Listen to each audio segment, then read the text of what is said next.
y gələrsə, y düşür, i olur. İ'dən sonra is artırırıq. Məsələn, e, a lady, a ladies olur. Okay. A baby, babies olur.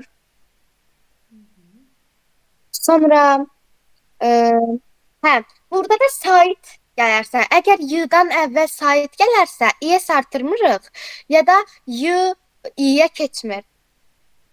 Y olduğu kimi qalır, s artırırıq sadəcə.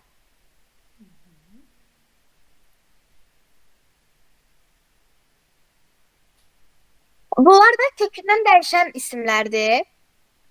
Kökündən dəyişənlər məsələn eman, man olanda tək yənidir, tək oğlan, kişi yəni odur.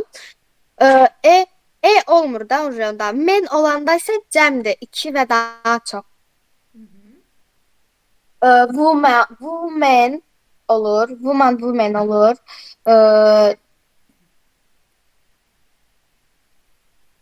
Foot, feet olur. Mouse, miss olur. Ok, oxen olur. Belə. Tək və cəm forması eyni olan isimlər. Yəni bunları təkdə də işlədə bilərik, cəmdə də işlədə bilərik. Bunların təkdə və yaxud da cəmdə olduğunu da necə bilirik? Təkdə olanda olur. Amma cəmdə olanda olmur. Sadəcə belə yazılır.